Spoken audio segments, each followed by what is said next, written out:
Today is Thursday, February 19, 2026, and of course, we are onto the program Inside Nigeria. My name is Winifred Ubebo, your host on the program. On today's show, as we normally do, we review what some national newspapers are saying, including Nigeria's most influential leadership. Of course, it's still a developing story on the Electoral Bill amendment.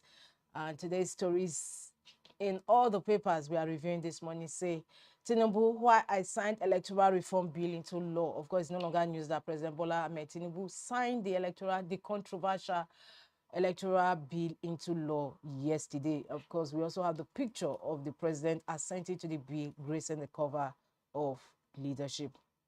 It's a missed opportunity for reform, says Yaga Africa. FCT Minister Wike hails presidential assent to bill. Leading story on today's papers we have for review. Tinubu stops NNPCS deduction of oil exploration management fees. El-Rufai rearrested after EFCC release. FCT elections, INEC deploys upgraded beavers, accredits 700 journalists, 89 domestic foreign observers. That story is on page 28 of Leadership. After shareholders' approval, Unity, Polaris banks conclude merger. Institutional failures may endanger FDI Townley. Johnson warns federal government. And on the business boss of leadership this Thursday, external reserves jumped to $48.37 billion, gained $2.47 billion in 1 month. Perhaps we'll take some excerpts from that business story. Nigeria's external buffer strengthened further in February 2026 as its foreign reserves climbed sharply to $48.37 billion, highlighting sustained inflows and improved liquidity conditions in the economy. Latest data from the Central Bank of Nigeria, CBN, show that gross external reserves rose from $45.90 billion recorded in January 13, 2026 to $48.37 billion as of February 16, 2026. This represents a $2.47 billion increase within 1 month, translating to 5.4% rise over the period. Congratulations to Nigeria. At least we are making some growth or improvement. Atop the masthead of leadership, Ramadan, Jigawa, Kebbi, Sokoto, Zamfara reduced working hours. Kano, censorship board orders entertainment houses to shut down. Obasani frees 90 inmates, urges unity. Church distributes food items to Sangaya schools. And lastly, on the cover of Leadership, 37 died from gas inhalation at Plateau mining site. That story is on page 7 of Leadership today. 37 died from gas inhalation at Plateau mining site. From the cover, we move to the page 2, or rather the second page we always review on this Inside Nigeria, and that is our stand. Today's stand is on patriotism has its definition. Patriotism has its definition, and that is today's stand in Leadership. From our stand, we move to the back page of Leadership, where we have Being Blunt with Muazu Elize. Today's Being Bluntness, according to Muazu Elize, is on 2025 budget, if I were party. 2025 budget, if I were party. Professor Mohammed Ali Pate is the Minister of Health and Social Welfare, and of course recently made a disclosure that only 36 million naira was released from the over 200 budget for over 200 billion naira budget for capital expenditure, and that is what today's column is all about. If I were party, what will you do? You have to find out when you log into the website of Leadership. However, before we leave the back page, if I were party, let's take some quotes from that column. Why were capital releases so limited across sectors? What about the borrowings reportedly linked to budget implementation? In 2023, when President Tinubu took office, it dropped to 30%. It decreased further to 15% in 2024 before falling to about 1% in 2025. Quotes from today's column, 2025 budget, if I were party. Yes, we have the caption, the illustration. We have head capital allocation of 218 billion naira, and the money release was mere 36 million naira. would you call it quits like many Nigerians are touting? That why is it still there? However, before we leave the back page, we visit Ghana Must Go. On the news, Reds backtrack on e-transmission of election results. And Ghana Must Go replied, Ash Shah. It's on that note we conclude today's Leadership newspaper. For more, log into the website of Leadership for more stories, www.leadership.ng. From Leadership, we move over to the next paper we have on our lineup, and that is The Punch. Like I mentioned earlier, every paper we have on our lineup, and including other national papers today in Nigeria, are on the President Bola Ahmed Tinubu's assent to the Electoral Bill, which has now translated into law. Electoral Act 2026, Tinubu defense assent, opposition raises hell. Leading story on today's The Punch newspaper.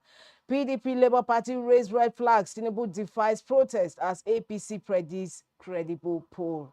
We also have the picture of President Bola Tinubu's assenting to the bill yesterday, surrounded by the National Assembly leaders and his chief of staff. Widow late Nigerian boss's family clash over estate. Two killed in Ondo APC bloody Congress. We saw the picture and the story yesterday, gracing most of the papers we had yesterday for review. Two killed in Ondo APC bloody Congress. We even saw the pictures aside the story. Ramadan Lane, Tinubu Atiku, governors preach unity. And beside the masthead of the Punch, federal government sees plateau mine after gas leak kills 37. Atop the masthead of the Punch, ICPC grease El-Rufai after EFCC release. FCT poll, 3,345 beavers deployed, movement restricted.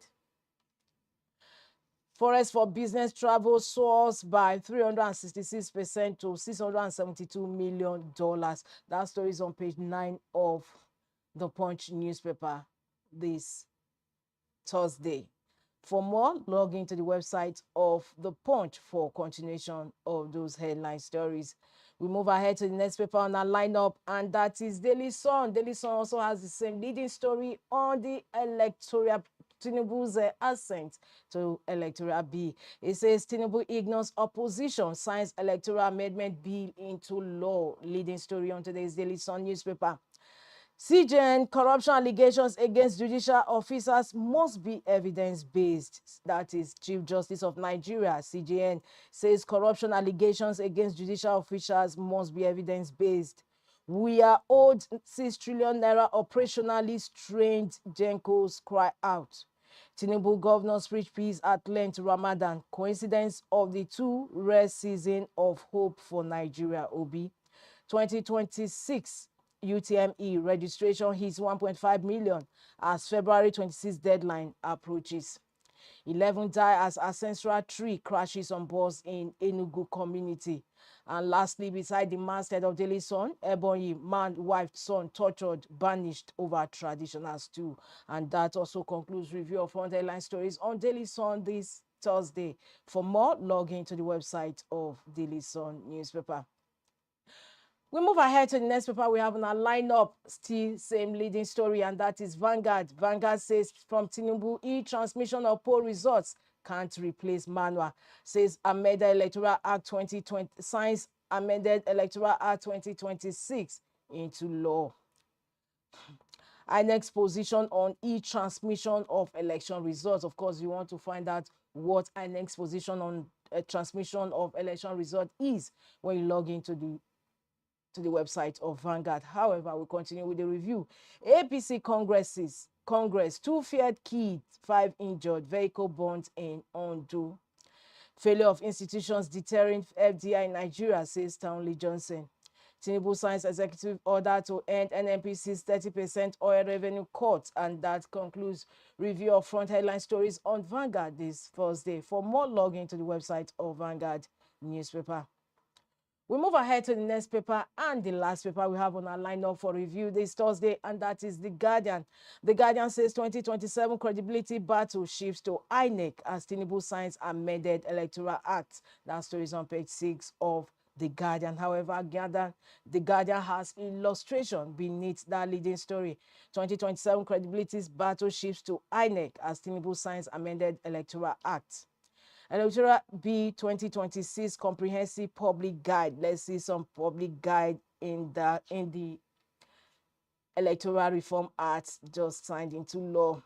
We have consensus safeguards. Section 87, written consent required if unanimity fails, revert to direct primaries. Digital result register, results stored electronically for transparency. Overcrowding checks, votes exceeding accreditation cancelled. Elite manipulation implication, removes delegates-based block capture and reduces elite gatekeeping. BVAS in law, electronic voter accreditation BVAS is codified in law. Electronic transmission mandated, signed result sheet valid if network fails. Electronic transmission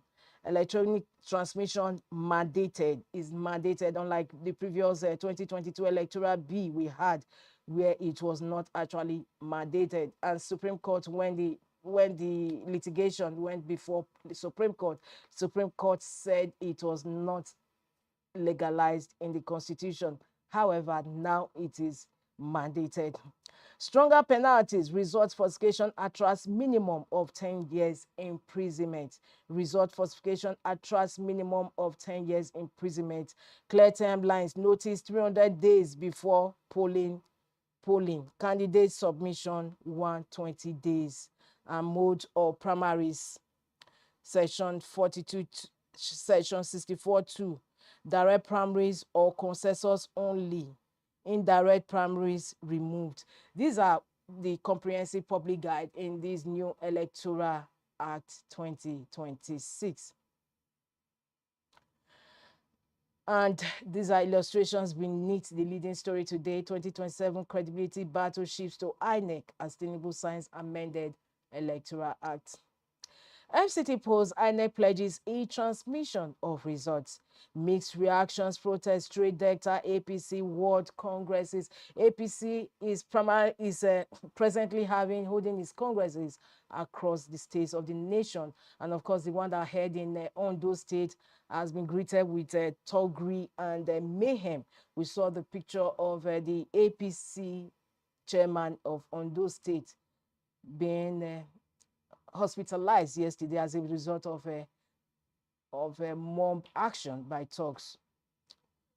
TINUBU orders NNPC to remit oil revenue to FARC as recount stagnates. Gencos reject NSC's extortion claims, says sector battling 6 trillion naira unpaid bills. Telcos reject objection to e-result transmission, insist on national coverage. Telcos reject objection to e-result transmission, insist on national coverage. And that takes us to the stories just beneath the masthead of The Guardian. IPAC Obi Flay police clampdown, tear gas of protesters at National Assembly. Holy Month, TINUBU Obi urged spiritual reflection, commitment to shared humanity. Lastly, on the cover of The Guardian, rests forth poor funding of security intelligence. And that brings to a close review of front headline stories on The Guardian, the last paper on our lineup this Thursday. For more, log into the website of The Guardian, www.guardian.ng. Well, viewers, we've come to the end of today's show, Inside Nigeria Breakfast Show on Leadership Television. My name is Winifred Webo. I look forward to having you, hosting you on tomorrow's segment of the show, same station, same time. Thanks for joining us. Thank you for watching. For sponsorship and advert placements, please contact 080-3688-6158. Last Word Leadership Podcast Studio. You have the last word. Thank you for watching. For sponsorship and advert placements, please contact 080-3688-6158. Last Word Leadership Podcast Studio. You